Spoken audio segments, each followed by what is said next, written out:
Yo, yo, yo! Welcome back to the MMA Short Show. As always, your boy, Steven Moustaris. And now that we're a few days away, removed from UFC 311, one of the craziest things I can't get over, man, is just how good this dude Islam is. I don't think he's getting the credit he quite deserves. And that's something crazy to say about the pound-for-pound #1 king right now in MMA.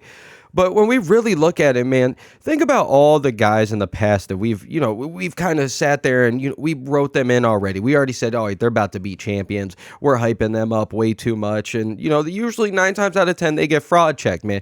And you can even think about it when it comes to the whole Khabib thing where he's taken over, looks unbeatable, retires undefeated super early because of the passing of his dad. And for Islam to be hyped up for so long, I don't think any of us thought it would be that quickly that he gets the shot, because nobody thought Khabib was going to retire that early. But for Islam to be getting hyped up for this long and actually go out there and probably surpass what even Khabib's done, it's truly remarkable, man. Because when we even look at certain people, like you can even look at their own cousin in the own fight camp where Umar, I mean, yes, he fought somebody who has the gas tank of somebody we've never seen before, somebody who's definitely probably on EPO. Marab, that man's going to kill anybody. But Umar is supposed to be hyped up all this time and goes out there and loses his first title shot. And you could even think of guys, even like when I think of GSP, when they were hyping up Rory McDonald coming out of his camp for so long, and he went on. Don't get me wrong, he had some great fights, but when it came to becoming a champion, we all know what happened with that, and he's not even in the UFC anymore. So for this man to go out there and to truly do what we all, are expecting him to do, or it's all been hyped up for him to do, shouts out to him. It's remarkable, man. And then to sit there and to take a fight like he did on last second's notice, like I even said it in the post-fight, my instant reaction video, whatever you want to call it. My favorite fighter, John Jones, wouldn't even take a fight like that, even against somebody like Chael Sonnen, who we all knew he was going to run right through. But it's something you got to shout out to Islam. He's not even close to being one of my favorite fighters. I don't hate him, but he's not like somebody I care for that much. But I got to become a fan now. It's just how dominant he is, taking fights last second. The way his mindset is, where if you see his quote at the end of the day, it's this is all what a champion's being about. Like, it doesn't matter who's there. I'm better than everybody in the world, and I have to prove it. And not only go out there and win, but to go out there and dominate like that within, a minute and 10 seconds, whatever the fight truly was. I mean, his old man Khabib couldn't even do that against Al Quinta. I mean, we all watched that fight. That fight was pretty terrible, and that was the most human we've ever seen Khabib ever. So for Islam to go out there and do it, man, shouts out to him.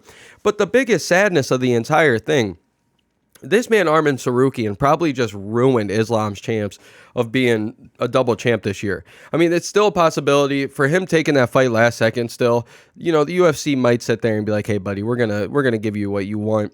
And we probably know that Shavkat and the Bilal fight's going to happen here at UFC 313, 314, one of those things. So it's happening here in the next few months. So we most likely are going to see something here where Islam could have a chance, or we would know who he would fight. But when we all heard it, it all seemed like, oh man, okay, he ran through Renato Moicano. Now what? Now we're probably going to have to make you face somebody like Charles Oliveira if he goes out there and wins, or whatever he's doing. I know he just called out Max Holloway.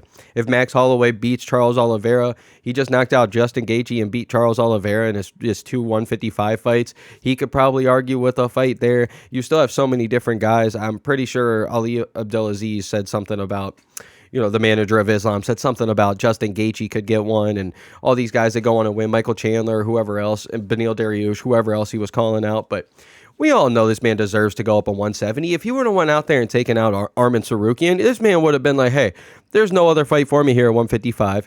I already have all the title defenses. I've already beat everybody at the top that has made it, at least. So let me go over now to 170 and let me do my thing. He always talks about legacy. This man deserves it. And Arman Tsarukyan just not even having the guts to finish his weight cut, or the guts to make the fight, or whatever.